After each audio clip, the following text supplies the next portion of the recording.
विधायकगण, यहाँ उपस्थित विधायिकागण,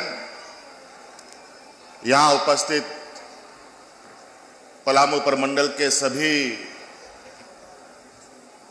उपायुक्त, पुलिस अधीक्षक, सभी पदाधिकारीगण,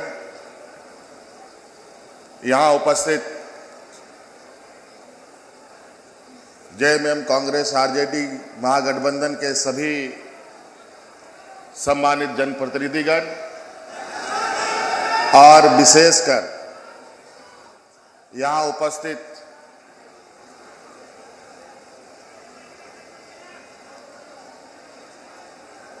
विभिन्न गांव पंचायतों से आए हुए आप सभी ग्रामीणों, किसान भाइयों, माताएं, बहनें, नौजवान साथी, बड़े बुजुर्ग, सबसे पहले आप सबके इस कार्यक्रम में उपस्थिति के लिए बहुत बहुत आभार प्रकट करते हुए अपनी ओर से जोहार करता हूं। काफी समय से हमारे माननीय विधायकों ने, जनप्रतिनिधियों ने बहुत सारी बातें रखी है। हमारा यहां आने का उद्देश्य सिर्फ इतना है कि जो कार्यक्रम हमने विगत राज्य के स्थापना दिवस से प्रारंभ किया है, सरकार आपके द्वार कार्यक्रम, जो पंचायतों में ये कार्यक्रम आयोजित है, वो कैसा चल रहा है। और निश्चित रूप से विगत 20 वर्षों में जो चीजें नहीं हुई हैं,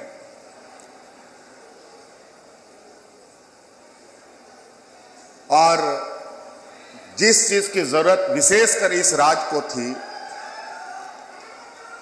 उस राज्य का, उस योजना का प्रभाव कैसा पड़ रहा है, इसको लगातार देखते रहना, उसको मॉनिटरिंग करना जरूरी होता है। मुझे जानकारी प्राप्त हुई है, ये पांचों प्रमंडल मिला के लगभग 2.5 लाख से अधिक शिकायतें पदाधिकारियों को दिए गए। 2.5 लाख से अधिक शिकायतें आई हैं और ये बताते हुए मुझे काफी हर्ष हो रहा है कि उन 2.5 लाख में 2,20,000 लगभग एप्लीकेशन का निष्पादन कर दिया गया है।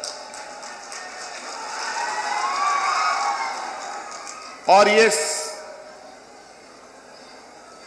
समस्या का समाधान जो आप महीनों पंचायतों से प्रखंड आकर के, जिला आकर के नहीं हो पाता था, वो अब सभी आपके दरवाजे में, आपके पंचायत में हो रहा है। सरकारी योजनाओं के बारे में बहुत सारे माननीय सदस्यों ने कहा है। ये योजनाएं तो अभी हम लोगों ने धरातल पर उतारा है, अभी ये कैसा चल रहा है इसका हम लोग जायजा ले रहे हैं। और उसके बाद हमारी जो लक्ष्य है, जिस उद्देश्य के साथ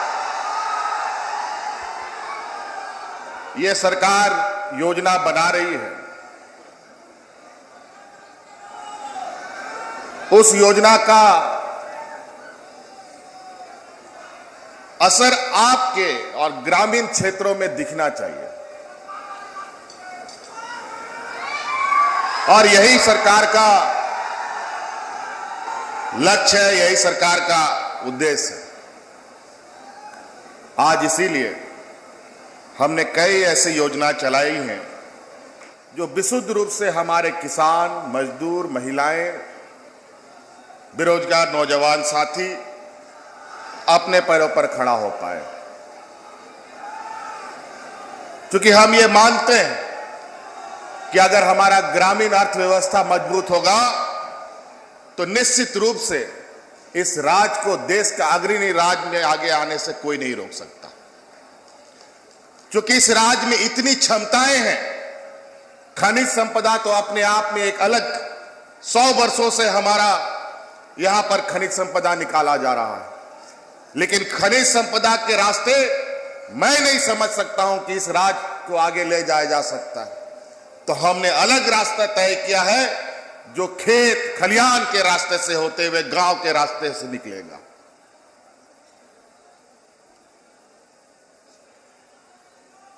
आज जिस तरीके से हम लोगों ने विगत 1.5 साल कोरोना के संक्रमण को देखा है और जिस तरीके से यहां के गरीबों को, यहां के मजदूरों को दूसरे राज्यों में फंसते देखा है, रोते बिलखते देखा है, उन सब को सरकार अपने दृढ़ संकल्प के साथ उनके साथ खड़ी होती है और उसमें विशेषकर हमारे झारखंड का जो एकता की ताकत है, जो यहां की महिलाओं ने दिखाया है, उन महिलाओं को मैं अपनी ओर से कोटि कोटि धन्यवाद देता हूं, जिन्होंने कोरोना के समय में अपने पंचायत में, गांव में खाना बना बना करके गरीबों को मुफ्त खिलाते थे।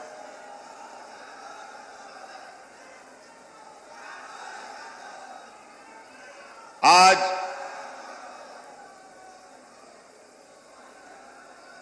बीस सालों में इस राज्य को पटरी से उतारकर कीचड़ में डाल दिया गया।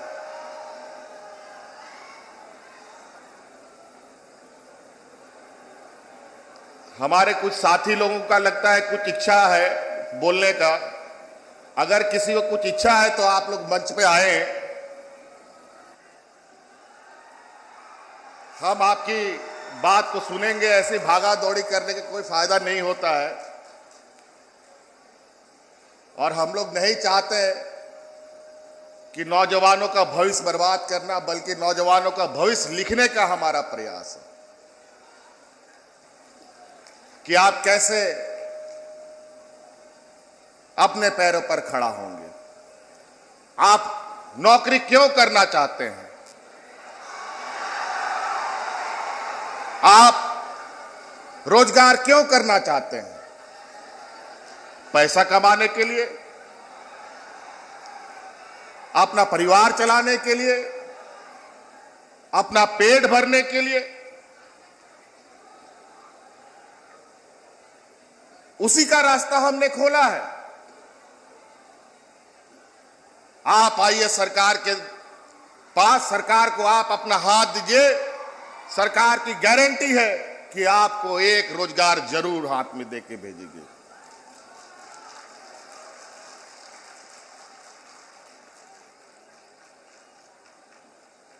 और ऐसे रोजगार देगी कि आप अपने पैरों तो क्या, आप अपने साथ 5-7 लोगों को भी अपने पैरों पर खड़ा कर सकते हैं।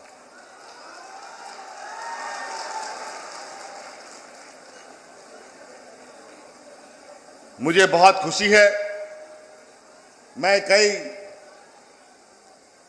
ऐसे कार्यक्रमों में मुझे जाने का मौका मिला। कई महिला, कई नौजवानों ने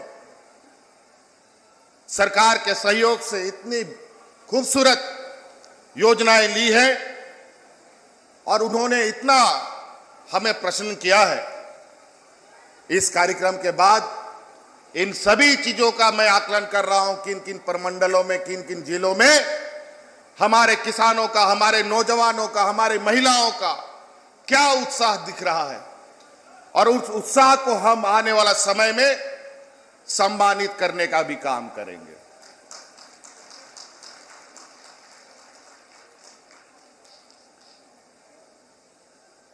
आज इस राज्य ने, पिछड़े राज्य ने ऐसे ऐसे लकीर खींचे हैं जो देश के किसी राज्य ने आज तक नहीं खींचा है। आज इस राज्य के हमारे गरीब गुरबा आदिवासी भाइयों को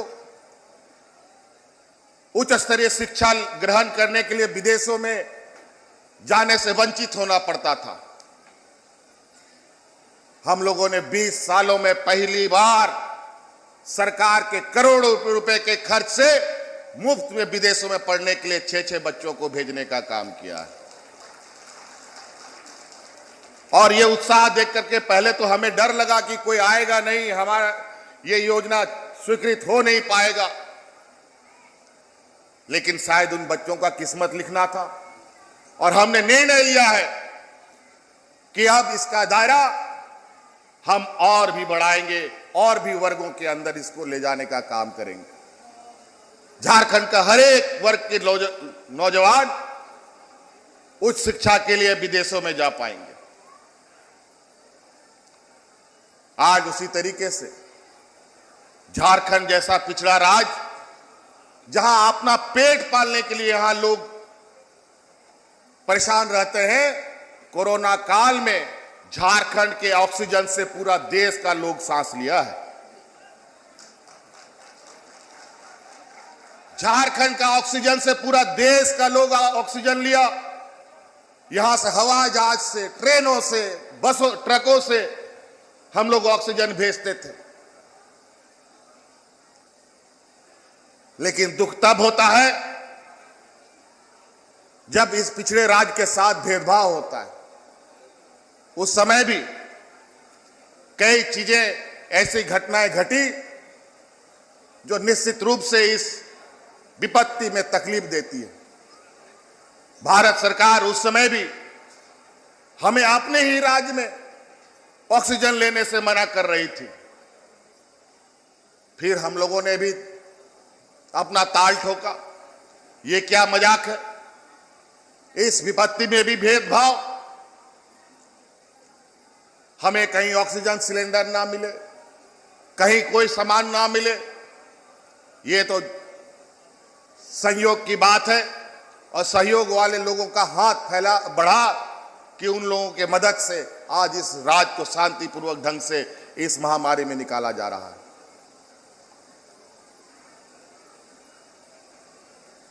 गरीब और पिछड़ा राज्य है। ऐसी महामारी, ऐसा लॉकडाउन जैसे घटनाएं गरीबों के लिए बहुत पीड़ादायक होती है।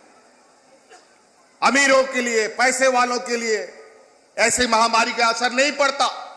वो महीनों सालों तक अपने घर में बैठ के खा सकते हैं। लेकिन मजदूर अगर एक दिन कुदाली लेके नहीं जाएगा तो उसका चूल्हा भी नहीं जलता है। और ऐसी स्थिति में पूर्व की सरकार में आपने देखा होगा, लोग राशन कार्ड ले लेकर के भूख से मर गया था।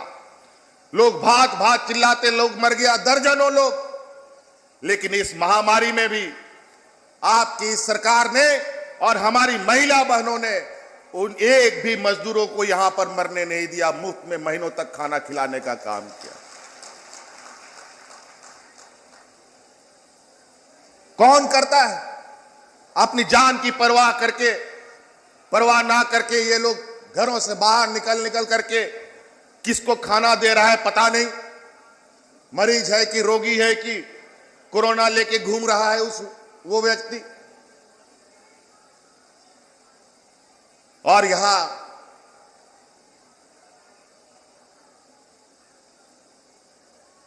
कुछ लोग ऐसे विपत्ति में भी अपना जेब भरने का काम करता है। कुछ शरारती तत्व भी ऐसे खड़े रहते हैं जो लोग, जिनको अच्छा काम नहीं सराहता है। आप लोग याद कीजिए, टीवी में, अखबार में, मोबाइल में आपके आता है आजकल व्हाट्सएप, फेसबुक। कई राज्यों में लोग ऐसे मरे कि वहां पर जलावन का लकड़ी खत्म हो गया। इतने लोग मरे कि उनको दफन करने का जमीन खत्म हो गया। लोग अपने परिजनों का लाश खेत में, नदी में, झाड़ी में फेंक के निकल गया। लेकिन झारखंड को यह नौबत हम लोगों ने कभी नहीं देखने दिया।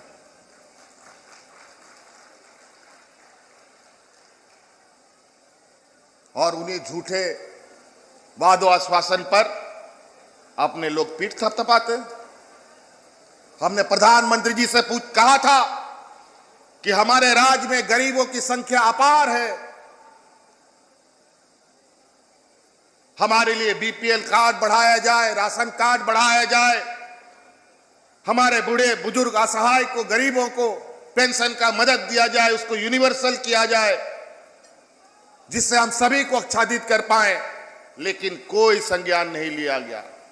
लेकिन हम जानते थे ये राज आंदोलन का उपज है। जीवन भर हक अधिकार की लड़ाई लड़ते लड़ते लोगों ने अपना पीढ़ी दर पीढ़ी पार कर दिया। बेचारा खेत खलियान भी छूट गया, नौकरी चाकरी भी छूट गया। इसलिए हमने एक ऐसी योजना बनाई जो देश में पहला योजना है कि अब इस राज्य में हर एक बूढ़े बुजुर्ग को सम्मान के साथ पेंशन दिया जाएगा, हर एक विधवा महिला को पेंशन दिया जाएगा, हर एक दिव्यांग को पैसा दिया जाएगा, और हर एक वो महिला जो अकेले रहती है, जिसने शादी नहीं किया या उसका पुरुष छोड़ दिया है, उसको भी हम लोग पेंशन देने का काम करेंगे।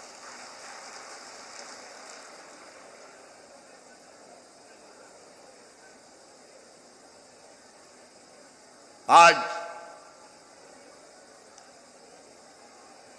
जिस तरीके से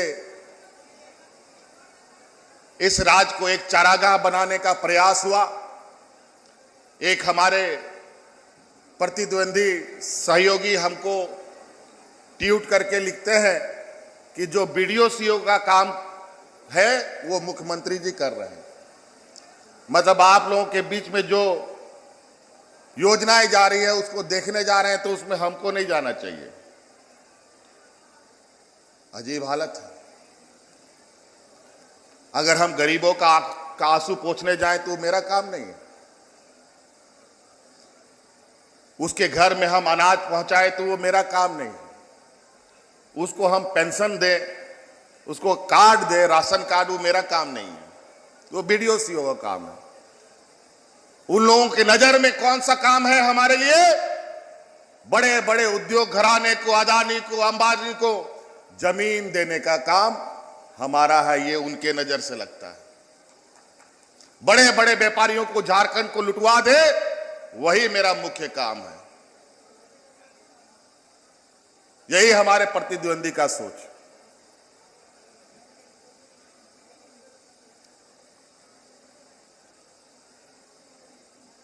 आज बहुत सारी चीजें हैं जो अभी करना बाकी है।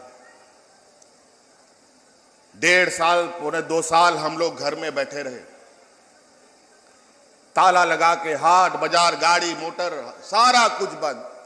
लेकिन हम लोगों का काम बंद नहीं था।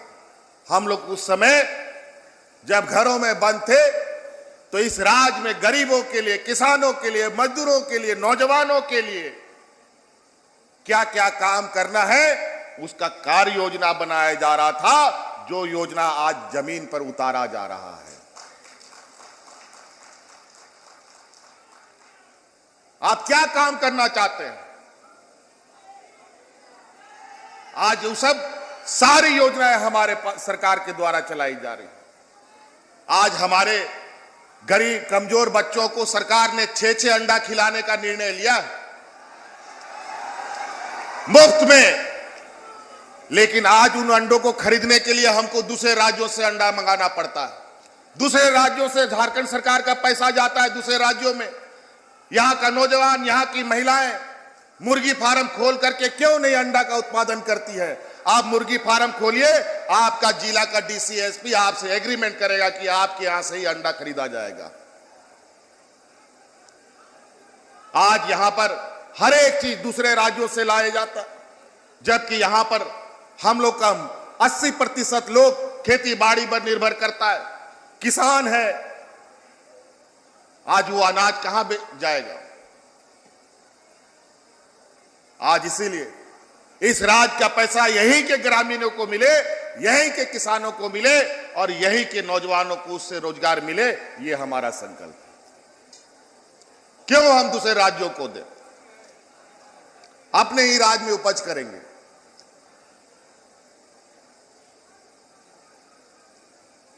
आज इस कार्यक्रम से आपके इस मेगा परिसंपत्ति और आपके अधिकार कार्यक्रम में लगभग 2200 करोड़ रुपए से भी अधिक का परिसंपत्ति आज यहां बंटना है। 700 से अधिक नियुक्ति पत्र आज यहां बंटना है। 150 से अधिक लाभुकों को पशुधन का योजना मिलना है। कौन बकरी पालेगा, कौन मुर्गी पालेगा, कौन गाय पालेगा, कौन बतख पालेगा, कौन भेड़ पालेगा।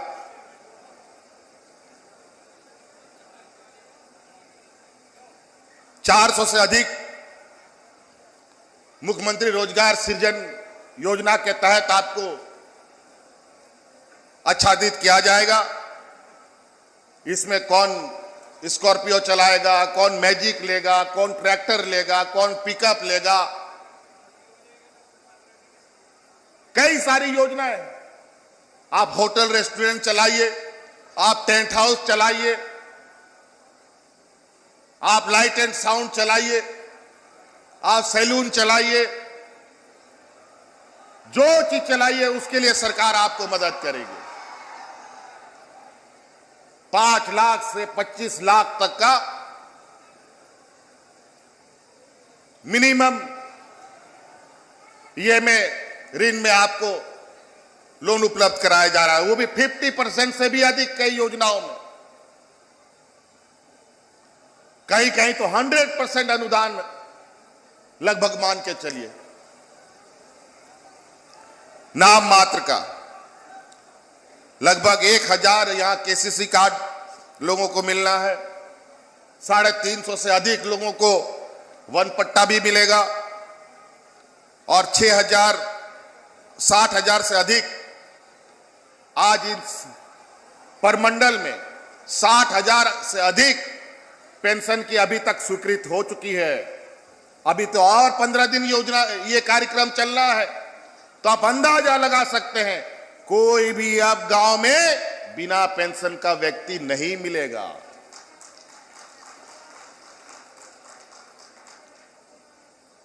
हर एक घर में कुछ ना कुछ सरकार की चीजें जाएंगी। हम लोगों ने तो आम लोगों के लिए जिसका 8 लाख से कम आय है, अपना आय प्रमाण पत्र जमा कीजिए, असाध्य रोग का लाभ आप लीजिए।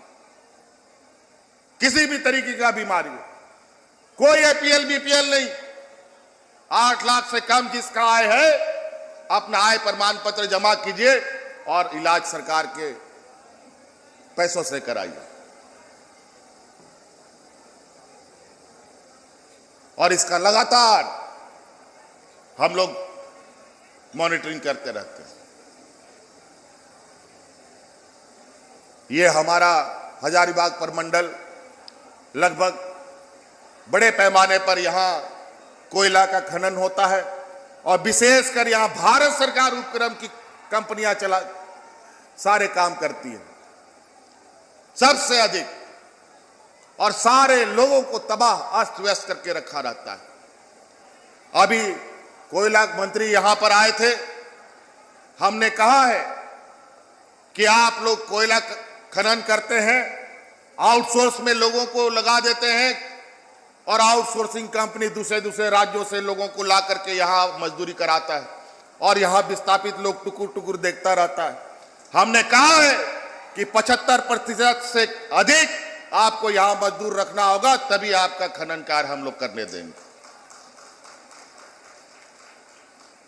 उन्होंने भी कहा जरूर ये होना चाहिए, आश्वासन मिला है। और उनको हमने ये भी कहा है वहां जो भी 1 करोड़ से 1 करोड़ तक का ठेका टेंडर निकलेगा वो सब वहां के विस्थापित और स्थानीय लोग ही करेंगे, दूसरा कोई नहीं करेगा। और अभी मंच पर विस्थापित आयोग की बात आई है, बहुत जल्द ये भी अस्तित्व में आएगा। हमारी चिंताएं हैं क्योंकि इस राज्य में कई योजनाओं के माध्यम से सिर्फ आज से नहीं आजादी से पहले से यहां पर लोग विस्थापित होते रहे हैं, उसका भी समाधान आज तक नहीं हुआ है। आज उन सब का समाधान हेतु विस्थापन आयोग पर भी हम लोग का चर्चा चल रहा है, विचार चल रहा है। बहुत जल्द वो भी वजूद में हम लोग उसको स्थापित करेंगे। आज आपको ये भी हम बताना चाहेंगे, अभी बोकारो जिले में कल परसों डालमिया सीमेंट का एक्सटेंशन यूनिट का शिलान्यास रखा गया है। लगभग 600 करोड़ रुपए का लागत से नया एक्सटेंशन यूनिट खोला जा रहा है। इससे पहले भी जो यूनिट खुला है उसका उद्घाटन भी हमने किया था और इस बार नए यूनिट का भी शिलान्यास हम लोगों ने किया है। और कंपनी ने हमें आश्वासन दिया है कि 75% से अधिक लोगों को रोजगार, स्थानीय लोगों को हम यहां देने का काम करेंगे। कल परसों ही रांची में बड़े पैमाने पर टेक्सटाइल इंडस्ट्री में लगभग 2000 से अधिक नौजवानों को नियुक्ति पत्र हमने अपने हाथों से दिया। और सुनकर आपको खुशी होगा कि उसमें 80% जो नियुक्ति थी वो सब महिलाओं को मिला है। महिलाओं को 80% नियुक्ति दी गई।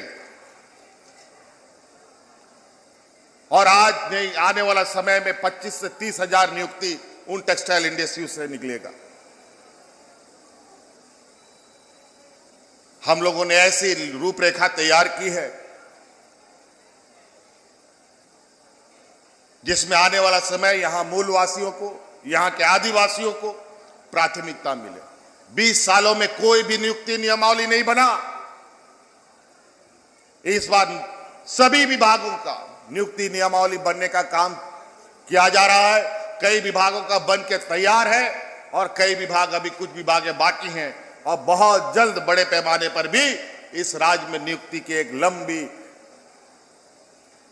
वैकेंसीज निकलेंगी जहां हमारे पढ़े लिखे नौजवान को अपना सरकार का हम लोग हिस्सा बनाएंगे। आज भी यहां पर कई नियुक्तियां बंटने हैं, लगभग 700-800 लोगों का जो मुझे बताया गया है, 700 लोगों को। ऐसे हर एक जगह, हर एक कार्यक्रमों में कहीं पर 300, कहीं 200, कहीं 250 लोगों को नियुक्ति पत्र दिया जा रहा है। लेकिन कुछ लोगों के आंख में पट्टी बंधा हुआ है। यह काम मुख्यमंत्री को नहीं करना चाहिए, घर में बैठ जाना चाहिए। आपके इस प्रमंडल में बड़े पैमाने पर सड़कों का भी जाल बिछाया जा रहा है। रांची से बोकारो तक 4 लेनिंग का योजना स्वीकृत हो चुका है, जहां बहुत कम समय में लोग अपना आवागमन एक जिले से दूसरे जिले कर सकते हैं और पूरे राज्य में सड़कों की स्थिति बेहतर हो ताकि उससे रोजगार भी सृजन किया जा सके और उस पर निश्चित रूप से अर्थव्यवस्था को गति भी मिलती है।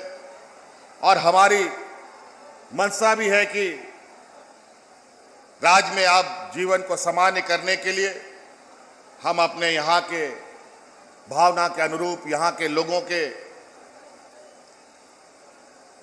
सोच के अनुरूप कार्य योजना बनाए ताकि हम यहाँ के किसान, मजदूर, नौजवान, महिलाओं की आय में वृद्धि कर सके। तभी राज्य को आगे दिशा दिया जा सकता है। इसलिए और बहुत ज़्यादा नहीं कहेंगे, काफ़ी परिसंपत्तियां भी बांटनी है और भी कार्यक्रमों में हमें आगे जाना है। मैं इन्हीं बातों के साथ अपनी बातों को समाप्त करना चाहूँगा। आप सब लोगों को बहुत बहुत शुक्रिया, आभार।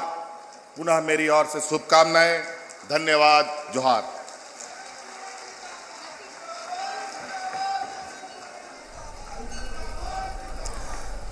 तो झारखंड के मुख्यमंत्री हेमंत सोरेन को आप सुन रहे थे, जो आपकी सरकार आपके द्वार कार्यक्रम के तहत हजारीबाग पहुंचे हुए हैं। आपको बता दें कि हजारीबाग के गांधी मैदान में ये पूरा कार्यक्रम किया जा रहा है, जहां पर हर तबके को, हर वर्ग को विकास की मुख्य धारा से जोड़ने के लिए कार्यक्रम किया जा रहा है। साथ ही मुख्यमंत्री ने यहां पर जनता को संबोधित करते हुए कई महत्वपूर्ण बातें कही। उन्होंने कहा कि पहले अंडे दूसरे राज्य से मंगाना पड़ता था, लेकिन अब यहीं पर इसका काम किया जा रहा है। साथ ही कोरोना काल का जिक्र भी किया, उस वक्त क्या क्या काम किए गए सरकार की ओर से, वो तमाम बातें भी मुख्यमंत्री हेमंत सोरेन ने यहां पर गिनाई है। साथ ही उन्होंने कहा है कि किस तरह झारखंड ने देश भर की मदद की कोरोना काल के समय, ऑक्सीजन की सप्लाई करके स्पेशल ट्रेनों के जरिए ऑक्सीजन के जो सिलेंडर हैं यहां से भेजे जाते थे। और इन तमाम बातों का जिक्र करते हुए मुख्यमंत्री हेमंत सोरेन यहां पर नजर आए। साथ ही आपको एक बार फिर से बता दें कि आपकी सरकार आपके द्वार कार्यक्रम के तहत मुख्यमंत्री हेमंत सोरेन यहां पर पहुंचे हुए हैं। कई महत्वपूर्ण बातें यहां से उन्होंने कही हैं। हजारीबाग के गांधी मैदान में कार्यक्रम चल रहा है। इस मेगा कैंप में अरबों की परिसंपत्ति का वितरण भी किया जा रहा है। साथ ही नियुक्ति पत्र के साथ साथ वृद्धा पेंशन का भी वितरण हो रहा है।